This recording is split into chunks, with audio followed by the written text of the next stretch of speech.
Okay, guys, we are live. A couple of minutes late. So we actually were trying to start the stream and nobody could hear me.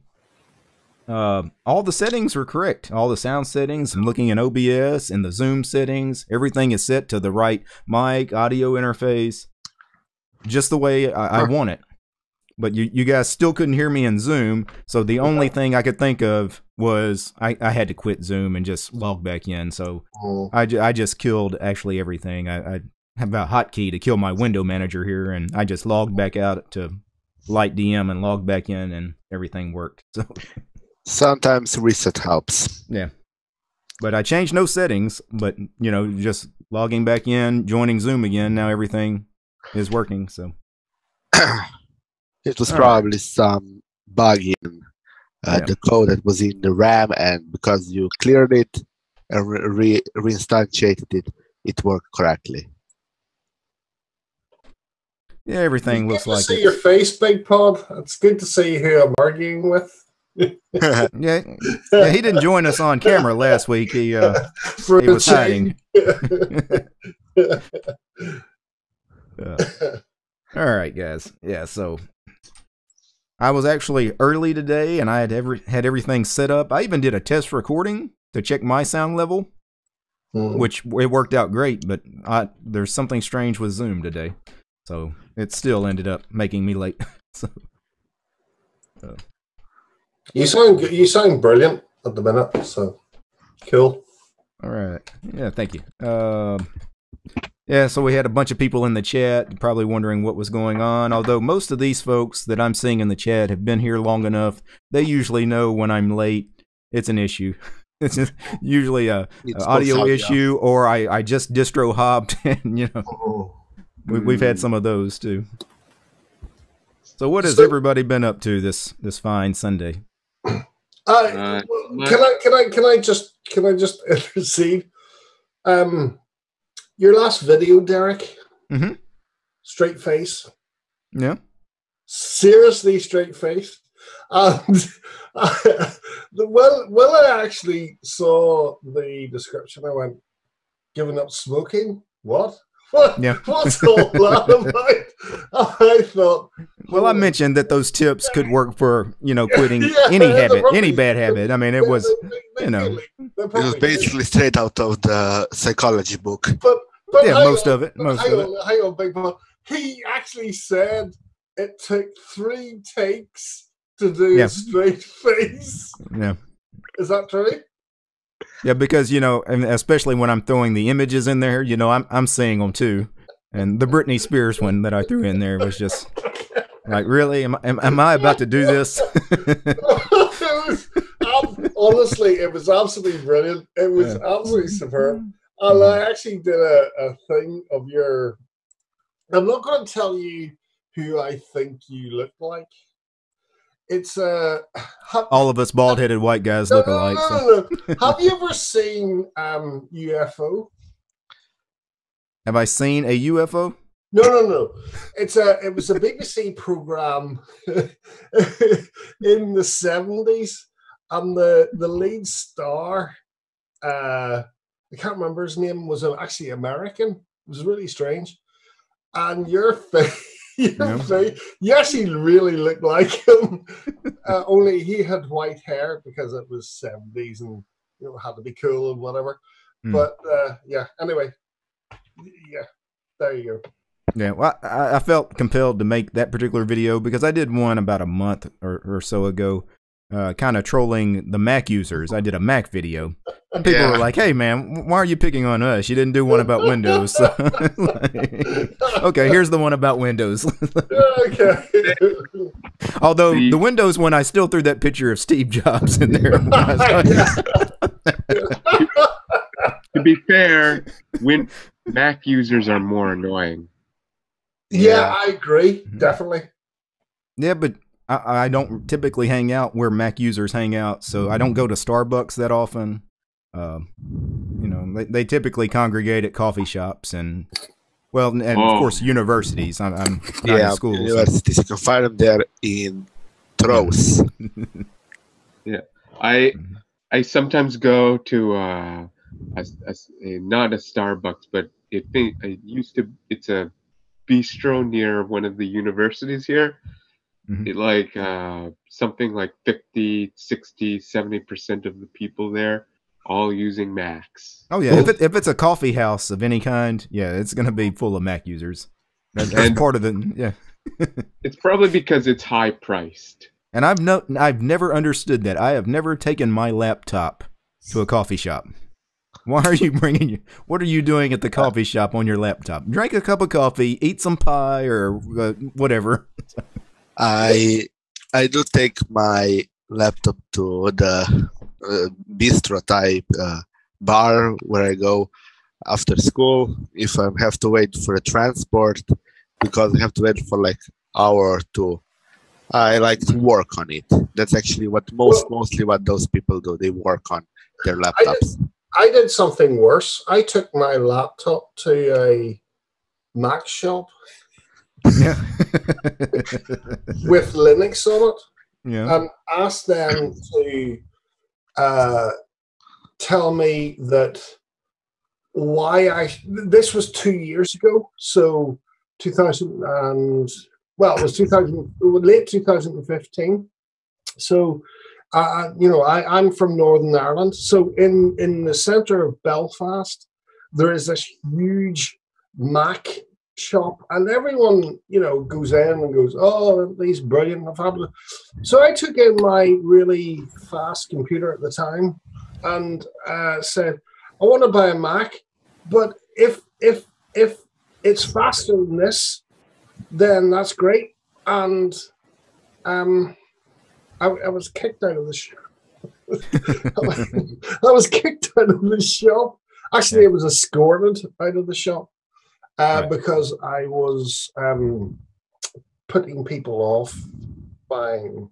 Yeah, well, especially Apple hardware, you can only run the Mac OS on it. So if you're mentioning that you're installing something else, yeah, they're immediately, one thing, even if you had one of their machines, it's no longer supported. So they're not going to fool you anymore. Yeah. I actually once talked with one of those geniuses, as they call themselves. Oh, And the Apple genius, yeah.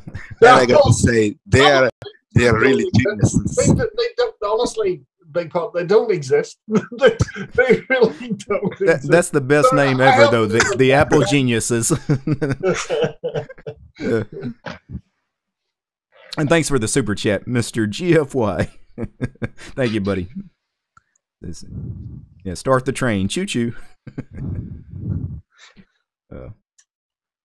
Yeah, so the genius joke, that Peter's mentioning in the chat, is it really a joke? I thought they really called their Apple Store employees geniuses. I mean, that's a serious term. That's not us joking. That's actually what they call. Because the part where the geniuses sit is called Genius Bar. That's where you go for tech support. Right, the Genius Bar. It's called Genius Bar, and they're geniuses. Mm-hmm. That's actual term used by Apple employees. Super user. Well, you guys saw the story I did a couple of months ago on one of the Taking Into Account episodes. The guy that took his MacBook to one of the Apple stores, and the genius told him that it would cost more than the machine was worth to fix his problem. He should buy a new MacBook Pro for $1,700 or whatever he needed to purchase. And the guy was a tech guru himself. He knew what the problem was. He was just taking it to the store just to test this guy out, and it was like a $13 part he had to replace or something. Like he could do it. Stupid. Right. Like they were telling what's his name, Linus Sebastian, about his iMac Pro that it was broken because of one of the videos, and they were telling him that the motherboard repair would cost more than the motherboard replacement. Right. Let's be clear. Just a replacement, not even try to repair it. Just basically throw the motherboard out and put. Right. Well, it will cost more than the whole iMac Pro. That's an expensive motherboard. If that's the case. Yeah. Very expensive motherboard. But here's the other thing. I think Microsoft are probably just as guilty because I have a I have a sick Lenovo, and it's a 17-inch gaming laptop where the motherboard has failed because the BIOS was screwed up, and so I sent it to Lenovo, and they said it was going to cost round about £200 or $200 roughly to replace the motherboard. However, I thought, brilliant, that's affordable because I can sell the gaming laptop for £600-700 quid, and I lose a bit of money on it, but that's fine. So I took it to a company back here who are, like a computer store. And they phoned up and said, like, okay, well, can we replace the motherboard? They tripled the price on the motherboard because it wasn't sent to them. It's not just stupid. So you do get shops like that. Yeah. One question. To be replaced was now 600 quid to the company because it wasn't sent to Lenovo. Yeah. One question. What does Microsoft have to do with that? Because I think Microsoft have a lot to dictate about, what their products actually do. No. Oh, they do? Microsoft doesn't have anything to do with the hardware. Yeah, that sounds more like a Lenovo problem there. Lenovo, that's what Lenovo dictates the prices, and they're what they call the distributor people, and those who actually make the boards. That's actually subcontractors and not Microsoft. Microsoft actually comes way later into the picture. Now I have seen this process he's talking about is where you take your machine to a store and they charge you extra for buying a part somewhere else cheaper because they didn't get to mark it up. I've seen that too. It's ridiculous. You know what? I'm bringing you the part. Charge me for the labor to whatever.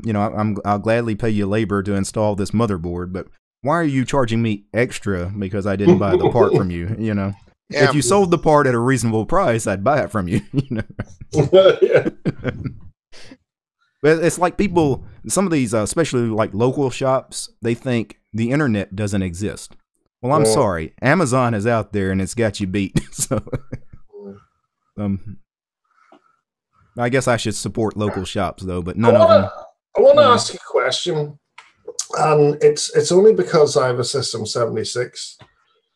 Do we need manufacturers who say they're building Linux-only computers, but charge the same price as if you're going out and buying a Mac? Because if you go on System 76, right, that's always been my complaint. Their laptops are about the same price, if not even more. On the hardware, I see the System 76 is selling. They're getting quite a big margin, like huge margin. Yeah. Calculated. They don't actually build these laptops. They build their own PCs. They buy in the laptops from another third-party company, and it's really sad. But they charge. My laptop cost me £3,500. For what? Wow. That's a gaming laptop. What System 76? What kind of processor and graphics card do you have in? 1080 Ti. Yeah, it's a gaming laptop. Yeah, so that's it's the full. It's almost Bonobo Extreme, or what they used to have, a Bonobo Extreme. It's stacked out to Bonobo, but I'm actually fed up with it, to be honest with you, because I don't think it's that great, really. And it's absolutely bloody huge. I mean, the thing is, it's not a laptop. It's so heavy. I mean, it's got two bloody fans in it that a full PC would have. When it gets hot, it sounds like a jet engine when it's beside me. It's horrendous. So yeah, and I'm just wondering about these companies that are doing, we sell you a Linux PC or laptop and then stick a couple of knots on the end of it. I mean, I'm what? Well, Why to be not- fair, the System 76 specs are kind of high in stuff. I mean, and I would say that their machines are at least spec better than most Macs, you know, so Yeah, it's, of course they are. yeah, you're But getting you a can- better machine, but you're right. Derek, here's the thing. I've spec'd out Lenovo or Dell to the same spec and dropped $1,000. Right. So what's going on there? I mean, that's kind of I guess they're just a boutique seller. They yeah, exactly. That's mainly the thing. don't have economy of scale. Yeah, that's mainly what the problem. Because let's, for example, HP, they can sell 1,000 laptops with a margin of $100, where if System 76 sells 10 laptops, they have to have 10 times bigger margin to get the same money. It is a niche market. It's Yeah. not exactly. They're gonna have to pay more. Well, That's my it. thing, Hi, guys. going back to the laptop, you know, Garth is right, you know, as far as the reason Linux isn't popular. Ooh, somebody Go. got some feedback. Hello. Is we don't have cheap machines out there for people to buy. You know, if you No. want to convert people to Yeah. Linux, you can't sell them a $2,000 machine. You have to, these $350 laptops I see at Best Buy, all these Acers and Lenovo, you know, the cheap stuff. Why aren't any of those running Linux? If those were all running Linux, Need right. brand. uh-oh. Yeah, we're still having Mike, some... your robot voice. We can hear you normally. Basically, we need normal brand laptops like HP, Acer, Asus, Razer, even. Basically, brands. Here's the other thing. I mean, Dell were doing the XPS. You know, the whole thing on Yeah, running Linux. Linux. Yeah, But that's like $1,100, $1,200, isn't it? That's Well, it's still cheaper than a System 76 at the same specs, Derek. You know, if you spec out the XPS 13 on System 76, it'll be about $500 or pounds more than. but nobody spends that kind of money on a laptop except like a real computer enthusiast, right? Well, Your I did. average person is actually, well, other than the Mac users don't count. I'm talking No, about. I spent $3,500 on this thing, so you know You're not a normal computer user. That was my point. okay. Fair We enough. don't count. The people here don't count. We've all got machines that. Right? yeah, but But you must I understand could've- that I could've XPS actually targeted at the normal people. It's targeted at Devs. people like me, people like Yeah. you. But you're completely right. It is. I could have bought something at probably half the price had I known at the time. That would have done exactly the same job as this thing is at the minute. I'm still being portable, you know. And Well, I also find when this- it comes to buying computers, if you're like me, like I don't have a lot of time. Like I could build my computer, but I would rather buy it from somebody else, as long as they don't add too much for the labor. If they throw $200-300 on top of it, I'm okay, that's you fine. know. But if they throw $1,000 on top of it, we've got a problem, right? Okay, then I'm ordering everything off of Amazon and building it myself. yeah. In my opinion, it's still smarter to actually get a pre-built system. But if you're not worried about warranty, like you can take care of warranty by each part instead of like basically with pre-builds you can just take the whole system back to shop and that's it. With when your system is parted, you must take the specific part out and send it back to manufacturer. That's the only problem. And most of the time on that there is lower warranty time. Basically here on pre-builds you can get up to 5 years, and normally you see on parts maybe up to 2 years, and that's it. But you have when you build your own machine, you also have a warranty. I mean, you have a warranty on each part. You have to take care of that.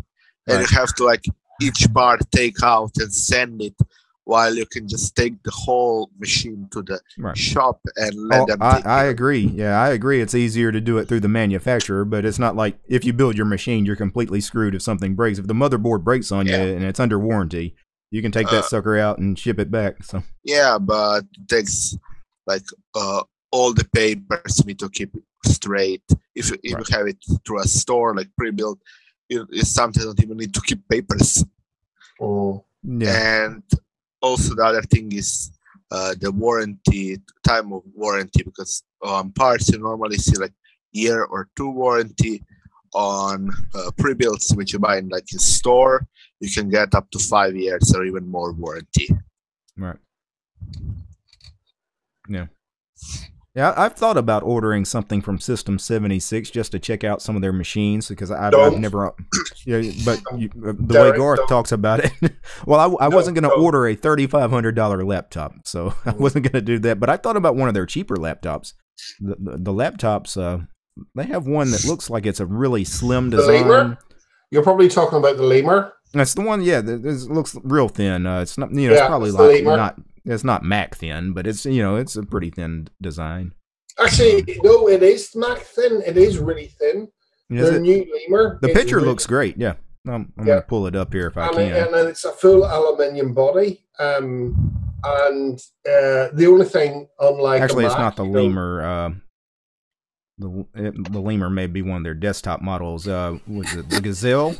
Is that the one? That's the laptop. Gazelle. Kudo. Gazelle, maybe? Yeah. It could I think it is. Let me pull up the picture here. I'll share it with everybody on YouTube here. They'll see me pull up the page here. Yeah, Gazelle's one of their laptops. Yeah. So, I mean, this is a nice chassis. Again, they don't build their own no, they buy them from China, I believe. I think they're, I forgot their name. Good looking laptop. Here's a side picture. I mean, that's good profile there. But Derek, they do build their own PCs. That's now with the Thalio. And I should have done that, I suppose, at the time, because I had assumed that a laptop that was kind of laptop but in a PC guise would have been better for me. However, it's not turning out like that because I'm kind of pissed off with it. I've had it for about 1.5 years now, and I'm getting rid of it, and it will have my own Arch. I've built my own Arch distro on it. So yeah. So the person who buys it will get their own Arch thing on it, and I'm selling it sort of New Year. Right. I don't know. I mean, I suppose computers or laptops are just like cars. The price that you pay, it'll just plummet, and I'll probably get quarter or half the price that I paid. Yeah, if you try to sell, if it ends up selling, what you might want to do is just throw Pop OS back on it. I probably will actually. That might be actually a good idea. That way, it's almost like they're getting the machine from System 76. 76, yes. With all the repos, the drop, all that extra stuff. That way, you might sell it better. Somebody's gone horizontal. Big Pod, you've gone horizontal. Yeah, that's normal there. Would you sit up, please? Don't sleep time, right? Just listen, okay? Yeah. I'm listening. Were you guys here for that one stream we did where the guy fell asleep in his chair? Yeah, I remember that. And he like sitting up in his chair, he was asleep, and he eventually started falling over, and we were worried he's going to fall out of the chair. Yeah, I remember that. Yeah, I think Hinky was here. Hink was here, and he played an alarm clock sound over the stream. Yeah. And believe it or not, the alarm clock woke the guy up for a second. He stumbled up. It's like, how long ago was that? Oh, it's been a couple of months. Yeah, it's been a little while. Okay. DT, last week you said we're gonna talk about something about Dropbox. I believe you said you want to replace Dropbox. Yeah, I want to get rid of Dropbox. It's annoying the crap out of me now that they're sending, they sent the email saying that, it's no longer supported on anything except unencrypted extend4 partitions, which is fine for what I do. Most of my stuff is unencrypted anyway, but the fact that it worked before on every file system known to man, but now they want to specifically make it to where it won't work on anything but unencrypted extend4 makes no sense to me. It's almost like they're trying to scan your file system, right? It's got me worried. Not that there's anything, Really? I've never used Dropbox ever because it is a big virus in the open planetary thing, and I used to use what's that other one? Forgotten its name. Oh, Christ! Oh, what? The one you do yourself. You talking about Nextcloud? That's no, you set that up yourself. I'll remember it in a minute. But all I did was iCloud. No. It's OneDrive, the one that's encrypted. It's the one that's encrypted at your desktop. Is it Spider Oak or some of the other services? And it has a huge download. You have I've forgotten its name. I can't remember its name. I used it for a while. But here's but anyway, I'm just using. I extended my Google thing. Everything's fine because I do a lot of cookery stuff, and I download a whole lot of cookery video stuff. So I need sort of video space. So I extended my stuff on Google, and it's fine. I know people are sort of Google. Well, it's another Microsoft. It's another big shit thing, but I'm quite happy with it, and it's fine. Yeah, I'm trying to avoid any more Google services. Megasync. Okay. Yeah. So it's supposed to encrypt all the stuff from your desktop, so they don't actually know. So if you lose your password, you're screwed. Yeah. Whereas in I think in any of the other stuff like Dropbox or whatever, you can recover yourself your password or whatever. But Megasync encrypts your stuff at the desktop level. Right. That's what they say. If you read the blurb, it says we encrypt your stuff, and if you lose your password, you're screwed. Well, that's fine. Because that's the same. If I encrypt a drive, if you lose the keys, you're screwed anyway. Yeah. So, but the thing with Dropbox, I don't want to say that Dropbox for sure is like scanning your file system for anything. I think they are. But when they tell you some file data about the file system, not scanning the file system, because probably they actually can't in such a way without some bigger permissions. But isn't it odd though? Their service worked on every file system you could think of, and then one day we only want you to use unencrypted extend4. That's it. Immediately, I'm thinking, there's a nefarious reason behind that. So maybe they're changing how actually Dropbox works. That could be a reason, because I believe they are just looking into your stuff.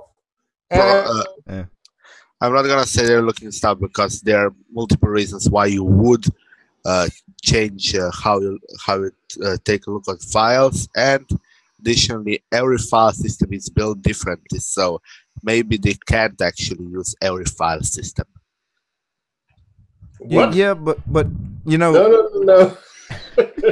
The thing is, they were already using it, and I can understand exactly. If they wanted to rewrite it, and when they rewrite the whole thing, we're not going to support every file system out there, but unencrypted extend4, most popular file system on Linux, make sure you support that one. But how about encrypted extend4? How many people encrypt their drives? a large percentage of people encrypt their drives. Why does it not work with encrypted extend4?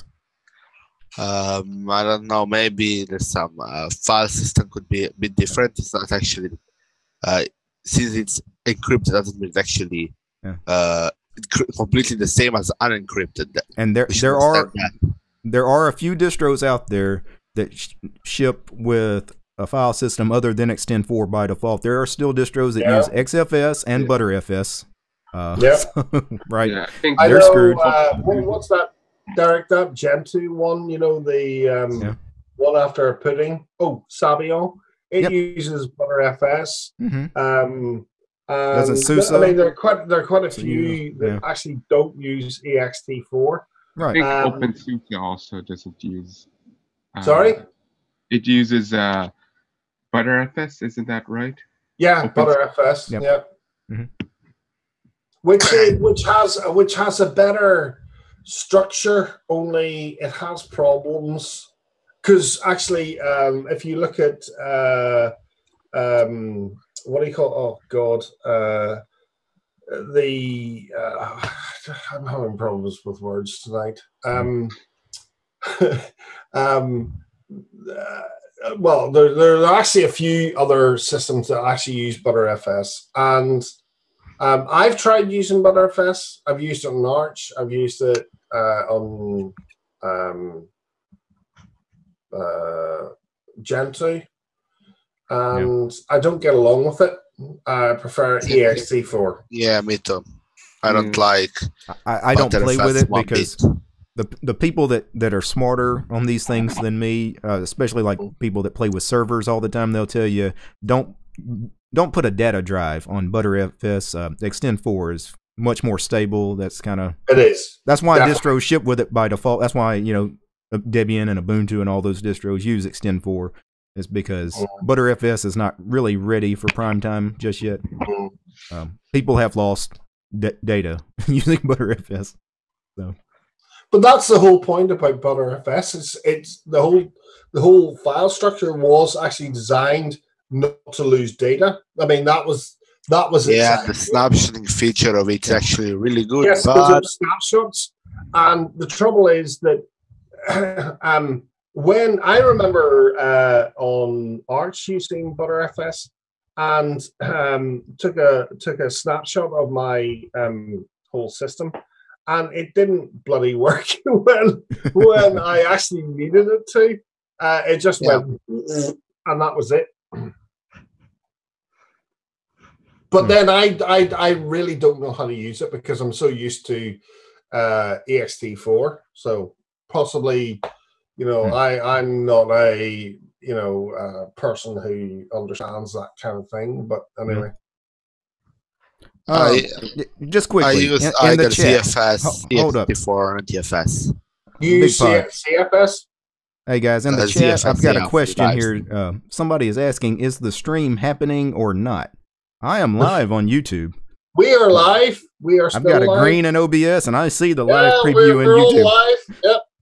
So if the stream is not happening on your end, make sure your cables and all are plugged in because we are live on the internet right now. Yeah, you can see it right now on the screen. Of course, they're not going to hear this. Let me type. Yes, we have been here for a while. Yeah. Okay. Yeah, that was strange. I can't imagine why he couldn't get the stream. I don't know either. Unless he's having network problems and assumed maybe we were still having problems because we had those audio issues earlier. Maybe could be just a freak coincidence that he had network. Yeah. Right. These things happen. Like talking to the moon. Uh-huh. Oh, I see. The chat is not going either. It's got to be scrolled all the way down to the bottom to begin with, or it won't scroll. If you scrolled up a little bit, it'll stop. Ah, that's what happened, yeah. Yeah.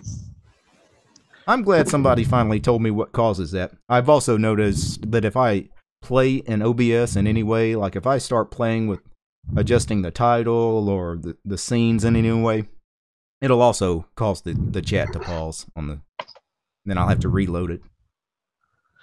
As I was saying, I use either ext4, NTFS, or ZFS, depending on what system or application I'm using. Mm-hmm. Mainly, NTFS is mainly on Windows and shared drive between Windows and Linux. The ZFS is mainly for my NAS, since it's like really, really, really good for redundancy.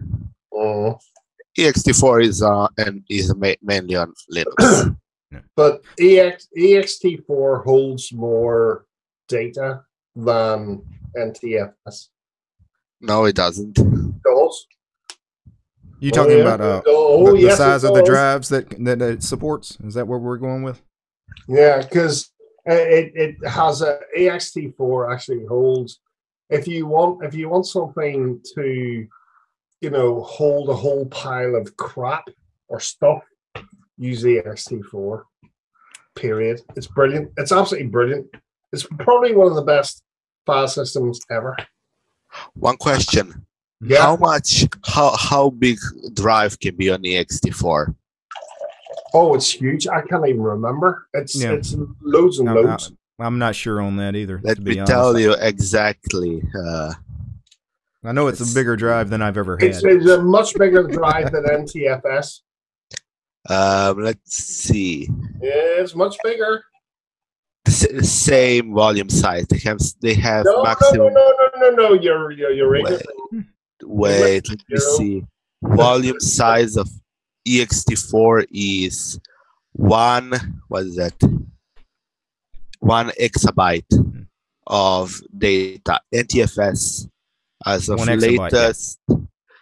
latest it's what?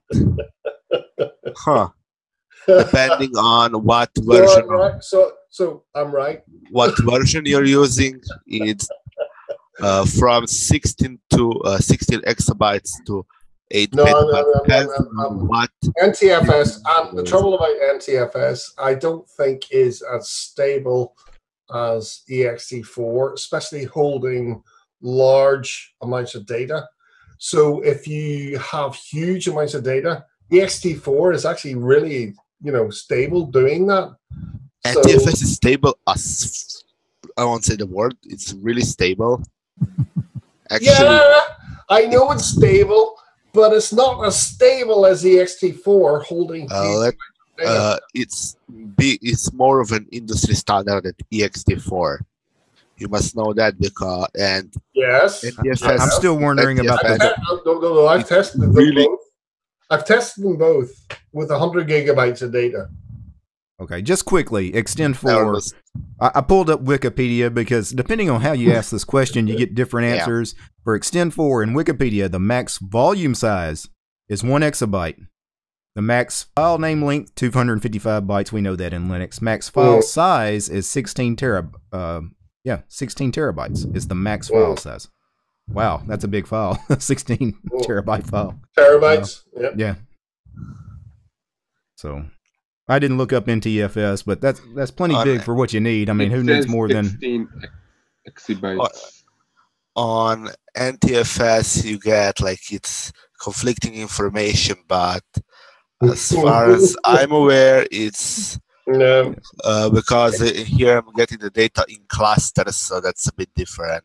It's rubbish. Right. That's why we get different numbers depending on exactly how because of the way it's actually using the drive. It writes differently, obviously. Yeah, and because of that, it's actually it's clusters and. Yeah.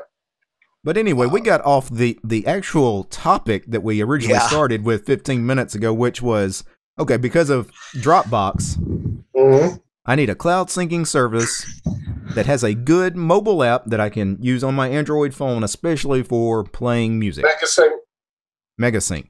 I'll try it out. I'll report back next week, and if it sucks, I'm going to... If it sucks, you can shoot me. All right. I'm going to tell you what. I don't use any of these internet services. I trust my NAS with Nextcloud on, and create your own cloud. Yeah, that's especially you. But the trouble is, Big Pod, you have to buy a NAS or you have to have a separate thing. If you don't have that ability to do that, what do you do? My NAS is custom made it from an old computer and a couple of drives. Right. All right. Could we be bothered? Nope. I mean, and I've thought about this. I can throw Nextcloud on my Raspberry Pi or something, but you know what? I'm not doing anything with sensitive data. Like, again, I've got some music that I like to keep in the cloud, a few documents that I switch between machines, no personal information of any kind. So I just want a simple, free cloud service that has a good mobile app. And that's all. So. Here's my question. How safe is cloud for personal information? Does anyone know what it is? The cloud that you don't build yourself, not safe at all. Privacy. If you don't have control over it, you're trusting somebody else with your data. I mean, you have to do your own. That's why I have my own cloud. Built by myself. Everything is on there. I have even my own version control, my own version of GitLab. Yeah. And in the chat, Mr. GFY mentioned pCloud, which I've had a couple of people mention pCloud to me. I'll check that one out too. I'll play with that one. So I've MegaSync and pCloud. I'll check out and see how they work for me. Because Dropbox has just been annoying me anyway, just as a company.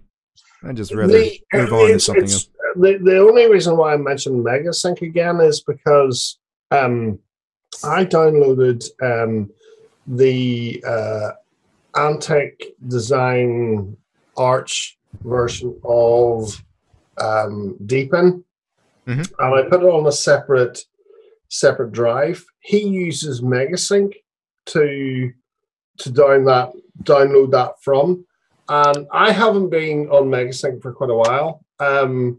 Only because I store my stuff elsewhere, and I don't really need cloud stuff. But I find it it was really fast to download his version of Deepin Arch, and it was really good. And it throws up, do you really want to download this? Yes, and it just goes poof. And it's brilliant. It's really great. That's because you're close to a mirror. Yeah, well, yeah, of course, yeah. I'm actually big part not, because I'm actually 600 miles away from the mirror. I'm in Northern Ireland at the minute, and the mirror is at the University of Kent, which is in England. So we have a piece of water plus. Yeah, it actually doesn't that much matter on the side. 600 miles. Yeah, but I wouldn't swim it. One question: was it in kilometers?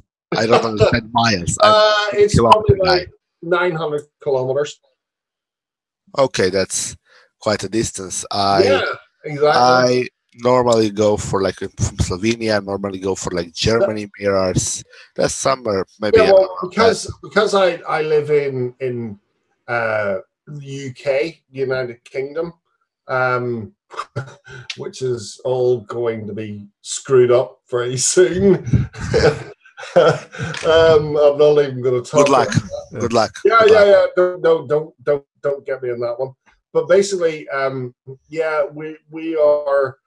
From Europe and whatever, we're quite a bit away. But even in Northern Ireland, because Ireland is two countries, and everybody doesn't realize this, that we are two countries.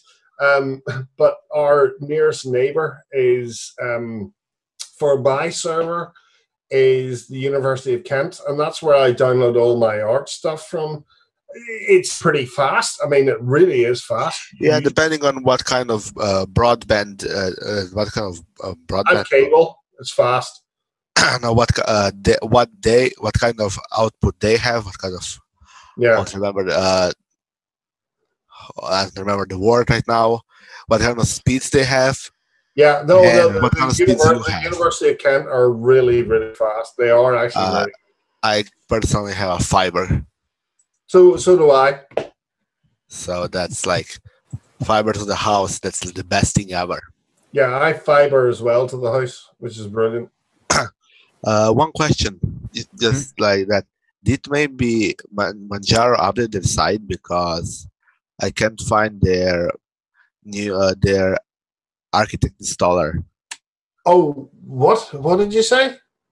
If Manjaro updated their site website, Installer? if they updated their site because it appears they have a new site, and I can't find the homepage is definitely different. The homepage is different, but you have to go in. As far as I remember, you have to go in to download, and then, or you have to go to custom or something. There's something in the site that tells you to go to the architect install. They haven't got rid of it. So if I go to the download, install from there, the DV, but don't download Manjaro. It's a piece of SHIT. I use Manjaro. It's the best. I've been using Manjaro for a year. I've tried Manjaro i3 on VirtualBox, and it seems pretty good. No, it's rubbish. What's wrong with Manjaro? Tell me that. It breaks. It's not Arch, first and foremost, because you don't have access to the Arch repositories. Well, Arch breaks. I mean, every Arch-based distro. No, I mean, they all break. I'm running Arch for 5 years, days, 23 hours, 16 minutes. It's great. I can run an operating system if I keep it up for matter of fact, I should actually expand on that. It's not that Arch breaks. Rolling release distros as a whole. Break. Yeah, I mean, that's saying Manjaro breaks. Of course it does. I actually disagree with that, Derek. And Debian is a rolling release. Gentoo is a rolling release. They don't break as long as I have broken some. You're actually doing. I've broken some Debian SID installs. I have seen so many broken rolling release just because they clicked sudo update. They didn't update it; it just breaks. Debian SID is great. I love Debian SID. I love it too, but to say that it's. I mean, they call that branch unstable, right? They call it unstable. How people find this breaking? What are you doing to break these systems? I honestly don't know. They're actually easy to maintain. My other system broke because I did an update. I didn't do anything else. It worked perfectly. It did sudo pacman -ssyu, whatever it is. No. I have it. SYU. I have it in. I actually have it in the script, so I don't actually even know what it is. I tell I've been an Arch user for I've been. So I just type update and it updates. 2008, I think so. And it broke. I don't know what it was. It just broke. Well, you have to define. When I talk about breaking things, it means I had to spend time fixing things, right? Yeah. I don't mean I've ever broken Arch install or a Debian install. Like I reboot the machine and get nothing and it's totally hosed. I mean, I've had some of those, but usually when I say panic, yeah. But I'm talking about a couple of months back, Arch and all the Arch-based distros had a big Python update. All your Python apps quit working. That was huge. Now, was that breakage? In my opinion, it was breakage because I had to update all those apps to get them to work again. But it didn't hose the machine. I didn't have to reinstall. But that's something you deal with on a rolling release. That's just part of the process of using it. Yeah. If I didn't want to deal with that, I'd run Ubuntu, Fedora. Breaking. Yeah. In my opinion, that's actually the problem with rolling release. If you don't check the website, you can be screwed really quickly. Even if I had checked the website, I couldn't have avoided that. Though here's the thing: what a lot of people do wrongly within Arch is update their system all the time. And if you're using PAMAC as a updater notification, you get the PAMAC, and they go, "I must update my system." No, you don't. The worst thing to do is do it all the time. Right. You leave it for a week or two, let it all settle, and then update it again. I run an update here on Manjaro probably twice a month.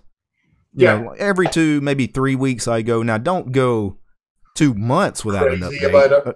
Right, because you're going to have problems then. Because if something breaks, you had 1,000 updates. How are you going to know what caused the problem? You had so many updates, you know. Right. Yeah. Actually, Chaz in the chat is also asking, still using Fedora Jam? Yes. For the last 2 weeks, didn't get any updates on Manjaro. So, and second thing, why I use Manjaro instead of Arch? I just don't want to deal with Arch and the installation process, and had whole crap of a lot of problems. The installation process is great. I love installing Arch. I know it by heart, but still, it's brilliant. I love it. I just don't want to deal with it. You have to install it 10 times. It's actually easier than Gentoo by a huge mark. That's true, but Garth, I had to install my Manjaro install like 10 times to get my graphics card working correctly. Yeah, in the chat. What are you using? NVIDIA 1050 Ti. Think about doing that on Arch. I would go crazy. In the chat, Mr. GFY says I need to use journal CTL to find my errors. I didn't mention any errors. I just mentioned in general things break on a rolling release. Journal CTL, great suggestion though, if you're running systemd. The problem is a lot of the rolling release systems where I've had major breakages were Gentoo or Gentoo based distros. Guess what? No systemd on those distros. As I'm using, as what I'm using now is Arch non-systemd distro. Right. So it's taken me absolute ages to try and work, you know, because I've been so used to systemctl start whatever, right. And it's been really hard for me to you know, I've been in the systemd bubble for bloody ages, you know, because Arch is systemd based. Well, it wasn't back in 2011 or whatever. But basically, to get used to run it, which is what I'm actually using rather than OpenRC. Yeah. The last hurdle was actually getting cups working. Could I find a script? So eventually, I find it on. Can't remember if it was Void or Devuan. I think it was Void.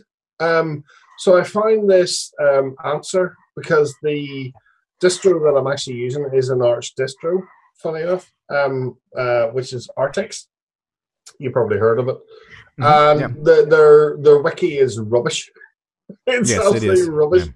So I actually find most of my answers to you know, using a non-systemd system on Void, which has a brilliant wiki, I have to say. It was absolutely brilliant. I thought the entire Artix website was kind of rubbish, to be honest. Yeah, I agree with you. The whole Artix website, the only thing it mentions is, hey, we don't use systemd. We don't use systemd. We don't use systemd. Okay, what do you use? Why should I use your distro? Other than you don't use systemd, that's great. But why should I use your distro?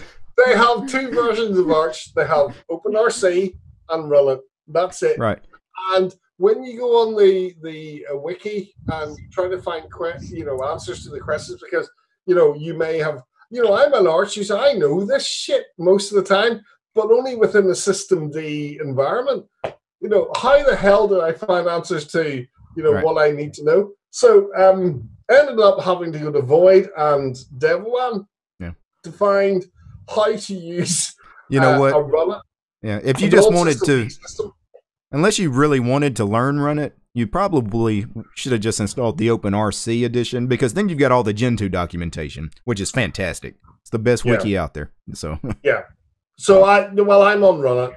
Yeah. And the only reason why I used Run It, because there was a review of Artix several weeks or months ago, and it said that basically the Run It version was a bit quicker than the OpenRC version.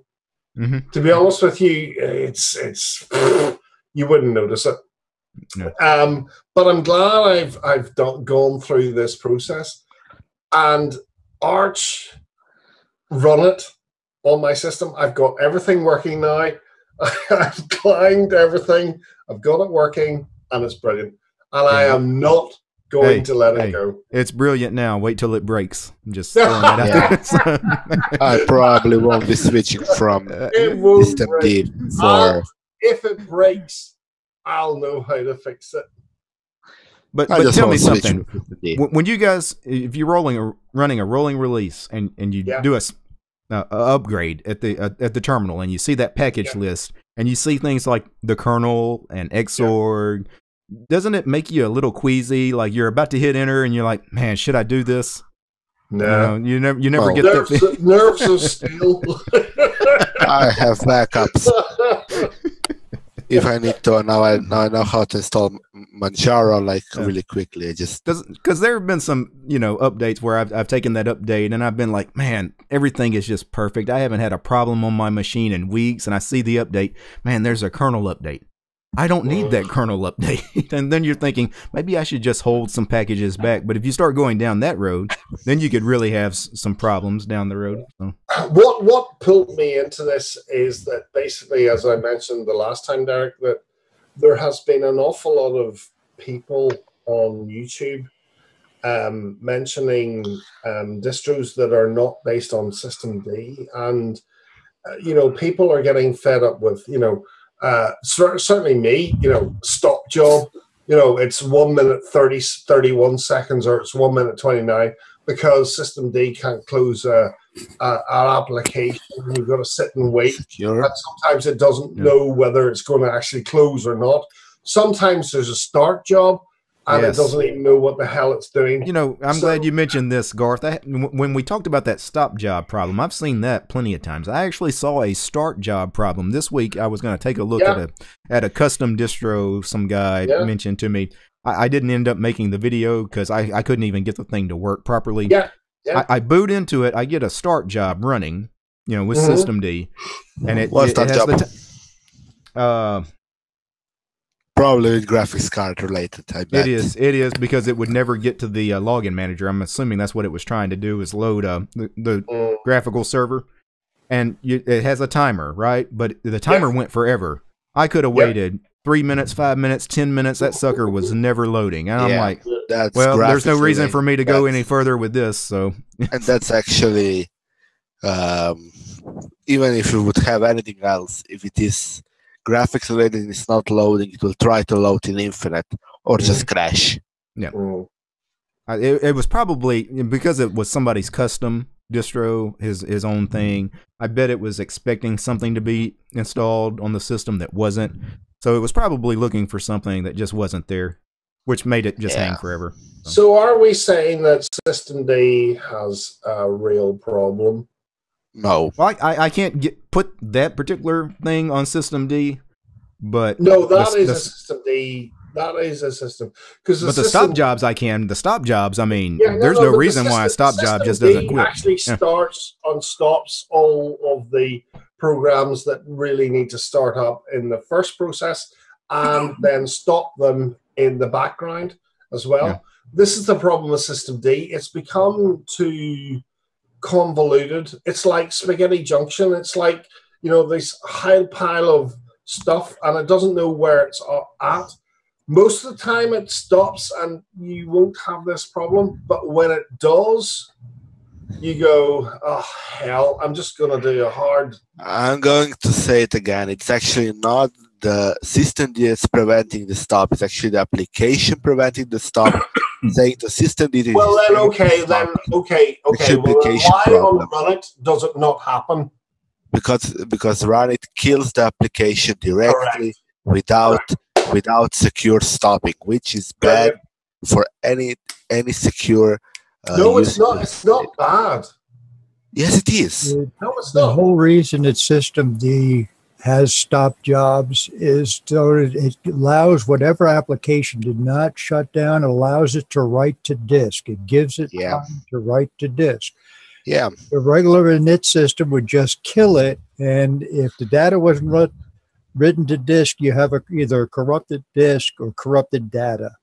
Basically, while your program is running, every data is on RAM, and Let me RAM ask is you something, volatile. So though. basically, you shut down Yeah, everything okay. goes. Okay. Does it have to be 90 seconds? Give me this. Does Because so when System D can't shut something down, and you have to do a hard kill, end of, anyway, you're doing exactly the same thing as what you're actually saying in the first place. yeah, Well, but after a minute and a half, if it hasn't flushed by then, it's not going.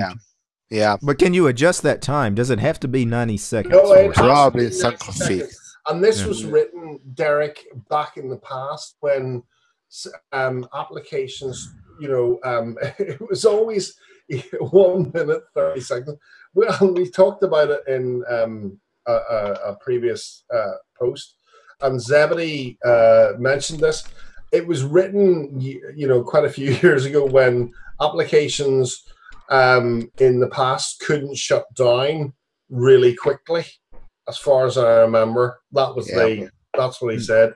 And basically, they took a lot of time to shut down, so they gave it this 90-second or roughly 90-second marker. Yeah. Now computers are much faster. Why can't it be like 15 seconds? Why does it? Probably because some applications could have a huge stuff to write, and it's probably because of security, because on servers. Okay, how long does it take an application to write to disk? Depending on how much data it has. If you've been SSD, how long does it take an application to write to disk? I'll tell you right now. I'll tell you right now. No. It depends on exactly what it's trying to write. Normal users. System D is just made for normal users. I'm not using System D, so it's like that. Honestly, it doesn't. I'm just saying, System D is not made just for normal users. It's made for servers as well. And on servers, such stuff can be critical information you don't want to ever delete. And that's why. That's a server. That's a different. Then don't use System D. Easy enough. Easy enough. Don't use System D. System D is made for everything, not just desktops. Right. Then use run it if you use desktop. I don't care what it is. I don't care for stop job, because even if I have to reboot my machine, I can go get water or something. And if this is when we have choice. I can just force it to shut down. If it doesn't stop, what happens? What do you do? I probably force it, but that's you kill it. You don't care. Exactly. Yes. But let me tell you how many times in my time of Linux stop job has been happening to me. That's been, I believe, 10 times, and all 10 times it's been a server that was writing critical information. And we have choice, right? If you hate System D, and there are a lot of people that hate System D, right? Else. Guess what? Gentoo is never moving to System D, right? Gentoo will always be there with OpenRC. You've got MX and Antix, which are going to be on SysV forever. Void is doing run it. So I mean, so if you don't like System D, use something else. Don't bitch about it. Right. Well, you can't usually change init systems on your distro, but you can change distros. Yeah. Right? So, and Slackware, that's correct in the chat. Slackware has no System D. They run their own kind of version of SysV. I love Slack. Slack's great. Also in the chat, there was some discussion about people using the Qtile tiling window manager. Yes, I still use it. It's still great. And some people are like, well, you really need a GUI. Qtile and i3 and Awesome and all these tiling window managers, they are graphical environments. I mean, Xorg loads. I mean, this is a GUI. So we're still not at the like at a command prompt. So Derek, you can watch video or whatever. I asked you this, I think, before. What's your main system as of, what do you use on a daily basis? End of. forget about, what you like to use, blah, blah, blah. What do you use on a daily basis? As far as distro or applications, desktop environment? Both. Okay. Both. So GUI, for distro. most of the past year, my main production machine has run Manjaro, off and on with other things, thrown in there when I hop. Also, as far as window managers, I usually install 2 window managers on every install I do. I install OpenBox and I install Qtile, which I would just mention. If you look at my desktop, I've never tried Qtile ever. It's not a window manager most people have ever heard about. That's why I've done some videos on it. Because I do know it. I've never tried it. You hardly ever see anybody mention it. There's no screenshots out. Like when you go to these subreddits where people are posting their screenshots of i3 and stuff, nobody's ever heard of Qtile. It's a really small project, but it's been around for years. And is it like i3? Yeah, it's a tiling window manager. They're all very similar as far as function and feel. Okay. Except the difference with Qtile is 100% written in Python. So cool. So doing any kind of configuring of the system, hacking on it, if you know a little Python, it's dead simple. You're set. Where like Awesome Window Manager, I love Awesome. I lived in it for a few months years ago. It's written in Lua. Do you know Lua? I don't. Maybe some of you guys do. Xmonad, I've tried. It's great. I like it. It's written in Haskell. That thing is a beast to configure. Well, I did learn a bit of Haskell years ago. Yeah. Man, that's probably the toughest window manager to configure is Xmonad. Because of it's 100% Haskell. Yeah. i3 has its own like config file that's in a simple to use kind of scripting language of their own. i3 is pretty easy to set up. Yeah. But if you want to, you guys want to see what I'm running, I actually logged into Manjaro here to do this live stream because I already had Zoom set up here. I can do a quick screen share.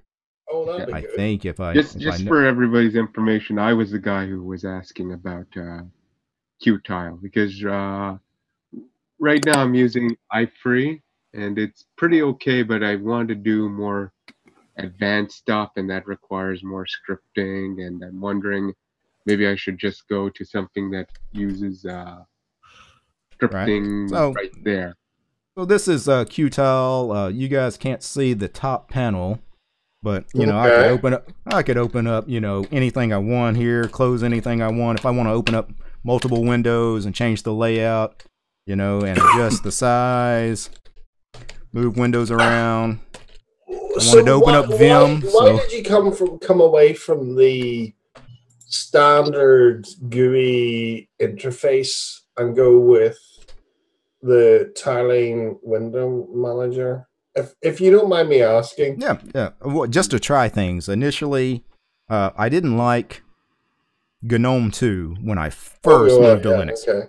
So I was looking for alternatives, and I found OpenBox, which was great. It's a floating window manager. I like OpenBox. It had that really neat right click menu that you can write bash scripts and Python scripts and dynamically create these menus, and that thing was great. And I still use OpenBox all the time. And then I tried Awesome, Xmonad. I found Qtile a few years back too, and they're actually pretty easy to live in if you are hands-on on the keyboard a lot. Because you never have to use your mouse. You're never stuck in this position and your wrist hurts all the time, carpal tunnel. Also, the thing about a tiling window manager is it lets you have complete control over where these windows are placed. Like I have a 3-monitor system. I've got, hotkeys, key bindings where I tell this application to always open on monitor 1. If I want it on a particular workspace, it switches whatever workspace it's on to always be on that workspace, on that monitor, at whatever layout I want it in, whatever window size. For recording in OBS, that helps out because I want like the Zoom window I'm capturing right now to be on a specific monitor at a specific size. I want my web browser to be on a different monitor at a different size, et cetera, et cetera. So. Also, it's easier to clone your system as well, so you can copy your system to another computer and have it look the same in a matter of minutes. You can't do that with desktop. You couldn't do that with KDE. Right. with something like Qtile, I have one config file. I've got it on my GitLab page. All I do is when I move to Fedora or Gentoo or whatever distro I move to, install Qtile, pull down that one file, and I've got everything set back up exactly like this, assuming I've got all the applications that I use installed. Oh. But all my key bindings and the layout and everything is exactly the same as before. And it's always my desktop. You know, things like GNOME and KDE and XFCE, they're never really yours. They're somebody else's vision of GNOME. It's Ubuntu's vision of GNOME or Fedora's vision of GNOME. Yeah, you can hack on it and customize it, but guess what? In 6 months, when you have to reinstall because you're on a static release distro, you're getting their newest version of their vision of GNOME. My Qtile or my OpenBox or my i3 are always my configs. So I'm not sure I could go into, you know, I've used tiling window managers, but I'm not sure I could actually do it because I know you said, you know, if you're hands-on, and this is the thing about GNOME 3, it is a hands-on keyboard thing, which is why people hate it, funny enough. But basically, I'm not sure about tiling window managers, and I've stuck with XFCE period for the last donkeys. However, things are changing, and XFCE, as I'm sure you know, Derek, is moving to GTK3. Correct. Yeah. And we're already starting to get the upgrades, and there are certain things that are getting really annoying. You know, certain things are changing, and I'm going, hey, hang on a second, what's going on here? And it's right across the board. So yeah, I don't know. But one thing I'll say is, you know, especially newer Linux users, when they hear about tiling window managers, there's a few misconceptions I think some people have. One is you don't really spend that much tiling windows, right? I rarely have, you know, 3-4 windows tiled on a screen that much. Most of the time, what I'm doing on my computer is the same thing you guys do on your computer. You open up one application. When I open up my web browser, it takes up one monitor. I have it full screen. I'm not tiling anything. You know, I'm not in this tight little window, this 3x3 grid of, you know, trying to read these things. No, most of them, I have a 3-monitor system. Usually, if I have 3 programs open, I'm putting one on one monitor, one on a second monitor, and one on the third monitor. But here's the thing. Multi-monitors are easier in tiling window managers because of the way they deal with multi-monitors. In GNOME, Plasma, XFCE, my triple monitor setup here, this is one desktop, right? Now I can set multiple workspaces. I can have, you know, 4, 8, 10, whatever. When I do that in a tiling window manager, this monitor here is a workspace. This monitor is a workspace. This monitor is they're independent of each other. Meaning on the keyboard, I affect each monitor separately. Instead of if I switch workspaces, all 3 monitors change. If that makes sense. And that's really powerful. I personally like that they're one workspace. If you have a lot of workspaces with a lot of stuff going on, it's nice not to have to change all of them if you only want to change what's going on one monitor. Or sometimes you just want to swap the things going on. Differently. Yeah. I use workspaces to, how to say this, compartmentalize what I'm doing. So one workspace is work, one workspace is fun, and I just switch workspaces. So basically, my whole system basically changes. Yeah. For example, that's how I use workspaces. Yeah, I'm going to share my screen again. So that's why I like multiple. So are you just on one monitor, or do you have several monitors, or what are you using? I'm currently using one monitor, but otherwise I have 2 monitors. Okay, I'm sharing my screen. I'm recording my second monitor. Derek, I'm intrigued what you're actually doing. Yeah, I find it really... This is all my second monitor. I'm changing all these workspaces on, and it makes... But here's the thing. I didn't have to actually... like this third monitor became the second monitor. The second monitor became the third monitor. And instead of having to change, you know, I would have to put things off screen that I can't see if they acted all as. I am a one-screen person. I have grown up with this one. I suppose it's one-dimensional, and I understand it is very one-dimensional. And I can't, you know, I have my laptop, which is connected to my large screen, which is, you know, a 32-inch screen. And the laptop, I've switched off the screen because I can't stand having two screens, because I find one I can concentrate on, the other one just annoys me if it's on. Well, so full disclosure, I suppose I work one dimensionally. You know, I'm not going to sit here and lie to you guys. If you're used to like multi-monitor setups where all your monitors are one workspace, doing what I'm doing is confusing as hell the very first time you try it out, because all the monitors are independent. It is confusing the very first time you try it out. Sure it is, yeah. Yeah, but after you get used to it, it's really hard to go back to the other way. Oh, well, so you get used to one or the other, and it's hard to switch between them. Yeah, basically the workflow I'm doing is really dependent. Right, completely different workflow. One workspace being all monitors. Right. Right. And some tiling window managers actually do this a little differently.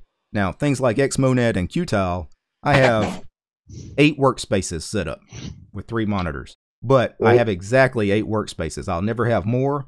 If I did 8 workspaces on something like Awesome Window Manager, I have 8 workspaces on one monitor, another 8 workspaces on the second monitor. So I actually end up with 24 workspaces, even though I only set it up for 8. It's because each monitor has its own set of 8. Replicates the other. Yes, and that is confusing as hell to me. I don't like that. That's a little too much. Where Xmonad and the other just put what you have. Right. Xmonad and Qtile do it in what I think is a sane way. Yes. Yeah, a sane way. Yeah, without you go crazy with that many workspaces on that Awesome Window Manager. Yeah. So what's the difference between Xnomad and Qtile?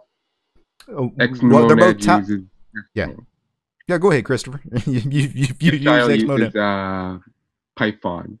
Right. And lots of people know more Python than Haskell, which is a very well, I know Python as well. Python's great. Yep. The big difference is the big difference between most tiling window managers is the programming language they were written in is the main, because you're going to have to hack on them. So for a lot of people, if they're familiar with a certain programming language rather than another, that will typically be the tiling window manager they choose. Other than that, the biggest difference is how they handle multiple monitors that I just discussed. That is a big one. Some of them handle it one way, and some of them handle it the other way I mentioned, where each monitor has its own set of workspaces. I'm very interested now. You've got me kind of wondering whether I should try something like this, just for something different to do, because you want something pre-configured that's pretty easy to get into. No. I don't do pre-configured. I just want to do something and download. So I'll probably either do. Well, I'll have a look at Xnomad. That may not be a great one to try. Now, you've been doing Qtile. Okay, I'll have a look at it this week, and if I'm here next Sunday, I'll go. Okay, Derek. I love it or hate it. I was going to say, Qtile, you can find my configs, but also, since you're on an Arch-based distro, if you want to try i3, do it and pull down Eric Dubois' i3 configs that he uses for Arco. They're great.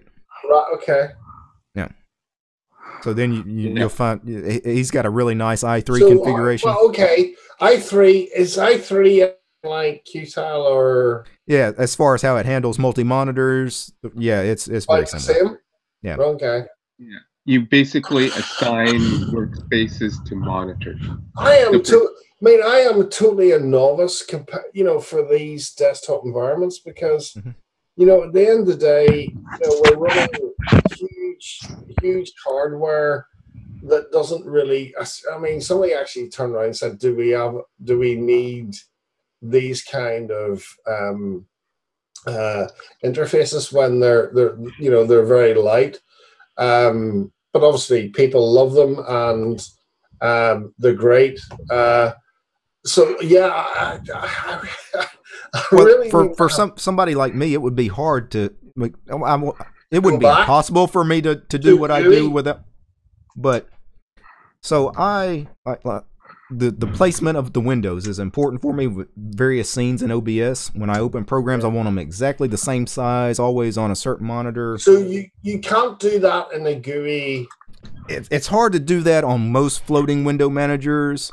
Right. You're going to have to adjust it with the mouse, and you're going to find it hard to just fine grain, get it in that exact pixel size you want it.